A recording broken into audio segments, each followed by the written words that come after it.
We're talking about detaining and quarantining individuals for up to 28 days. And I'm using Liz Evans' article to help me with this one. Mandating the wearing of medical clothing such as face masks, forcibly entering premises, and confiscating belongings without a warrant. And in the bill, this Northern Ireland bill, it talks about agents of the Northern Ireland public health, who officers or anyone that officers have designated, any one or many individuals. So people can literally pitch up at your doorstep, break down the door, drag you out, take things from your house, examine things without a warrant. They can require your children to be kept off school. They can close your businesses and keep adults off work. They can breach medical confidentiality and privacy and share your data with with patient medical information with various state bodies, which may or may not be working for the government, directly or indirectly. Require an individual to answer questions regarding their health status. So there goes medical confidentiality. Require a person to attend training or advice sessions, just like we've just mentioned with the Scottish one. Legislate as to where the person may go or with whom the person has contact, just the same as the Scottish one. There goes your freedom of movement. There goes your freedoms. I mean, when I when I read this, Melissa, I'm like, are we kidding? Like, is this real? I mean, seriously, is this real, Melissa? It is real. It's already in Scotland. There's Bill C-293, very, very similar to that, that's currently in the Senate in Canada. And they almost got it into Northern Ireland without anybody knowing about it. It only came to my attention. All MLAs, the Bar Association, civil servants, etc., have had this from July. Nobody's really sounded the alarm. All they ever had to do was publish page 47, which is everything that you've just mentioned, and then tune into people that page 47, and I think it's around page 7, it's from 86D onwards, I think, in Scottish Bill, are practically word for word in what they want to do. And they also say detainment and isolation. Isolation's different than detainment. That's when they remove you. So if you're a mother, how does that affect your family if you have 3 kids and one decided to be put in isolation? They haven't identified what tests they'll be using for this.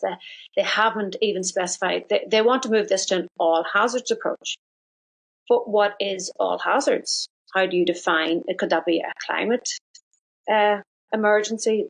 Could it be economic instability? Could it be power outages? And within this bill, it also says the public health one. We don't know what department that this would be dealt with. Public health will step in. In terms of the thing, they actually tell you what the thing is. The thing is dead bodies. Imagine having your loved one who has passed away referred to as the thing. In that circumstance, if they're deemed to be unclean, you have to put signs around your house that nobody can come in. That is up to you. The other thing that the thing is that when I first read it, oh no, I read that. It says the thing can be a dead body, but a thing could be anything.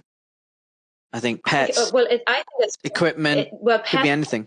But agricultural animals, or so therefore, then they can take control of the food supply and destroy the entire food supply if they decide that there is a threat. Now we have Chris Whitty coming out and said that they overstated the risks of COVID, but he also says that he is certain. You can say with certainty that there's going to be another pandemic. And they have the same data that we have. They were the ones that didn't obey any of the rules. And Kathy Gray has put in freedom of information from the start. And in the entire 4 years, she just got another recent one back. In the entire 4 years since it started, 275 people, 277 now, have died in Northern Ireland from COVID. And that even includes, I think, pneumonia is in with that. So they have destroyed the economy, they have destroyed the mental health of children, destroyed the education of children. And they want to legislate this outreach. Now, they have that data. And anybody who was questioning me, she was sending it to their office. Danny Donnelly said that there was misinformation and she sent that to the office. The other information that she has is that 58 people have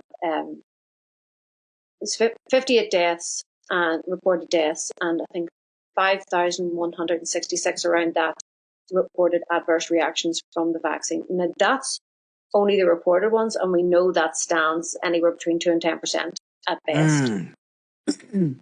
They're saying that we've learned lessons from COVID, but they haven't learned any lessons. They're not waiting to learn the lessons. They want to legislate in these powers, because what they don't want is to protect the people in any capacity. They want state overreach over the people because they know what's coming.